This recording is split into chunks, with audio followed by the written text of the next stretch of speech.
We've all been there, right? Staring at that blank page, trying to cram your entire life onto a single sheet of paper. A document that a recruiter might only glance at for, 6 seconds?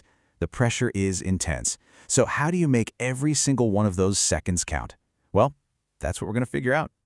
Because that's the whole point, isn't it? The resume isn't the finish line. Nope, it's the key that unlocks the door to the interview room. So the real question is, how do we build a key that actually fits the lock? So we're skipping all the boring theory today. Instead, we are going to tear down a real-world resume, one that actually works and worked well, landing internships at some massive companies. We're going to find out exactly what made it tick so you can do the same with yours. Okay, first things first, the layout. You have to remember, before a recruiter even reads a single word, they get a vibe from your resume. And that vibe, that first impression, comes entirely from how it looks.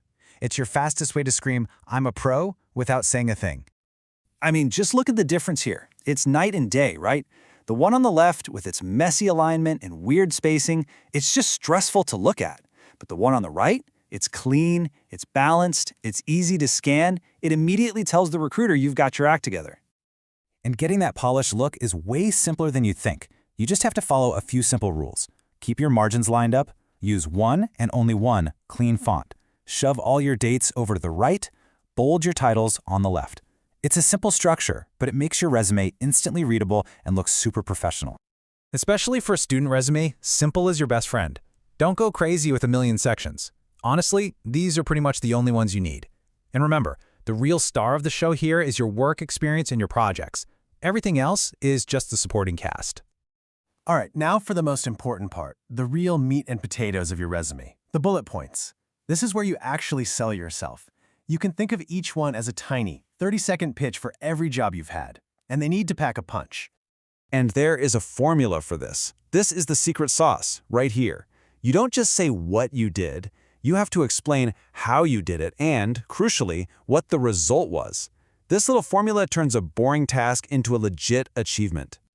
Now, a quick but really important warning here. Recruiters are smart. They know you're a student. So if your resume makes it sound like you single-handedly saved a Fortune 500 company during your 3-month internship, it's just not believable. It actually hurts you. The goal is to be specific, but always, always believable. And this is why numbers are so powerful. Numbers are your absolute best friend.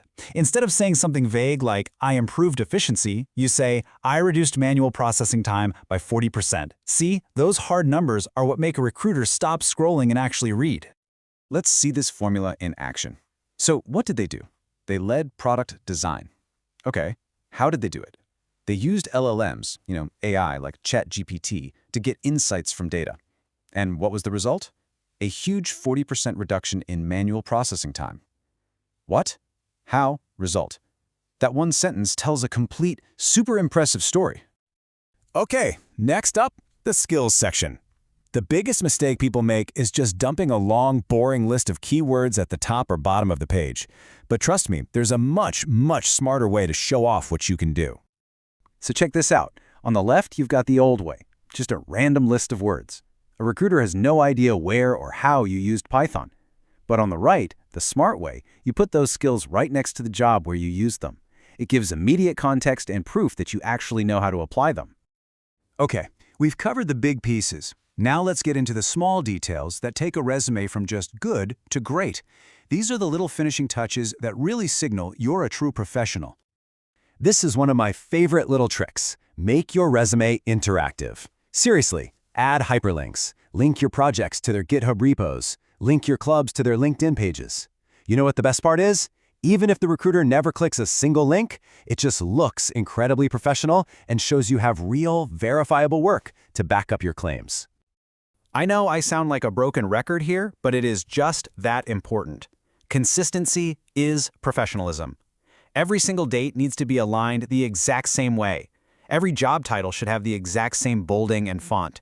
This visual harmony just makes everything easier to read and screams that you pay attention to detail. So, after all this work on the layout, the bullet points, the hyperlinks, let's just take a step back. It's really important to remember what the actual goal of this document is in the first place. And this is maybe the single most important takeaway of all. Your resume has one job and one job only, to get you the interview. That's it. It is a marketing document, not your autobiography. Every single word on that page should serve that one singular goal. So I'll leave you with this. Go pull up your own resume right now. After everything we've talked about, look at it with fresh eyes and ask yourself one simple question. Is it doing its job?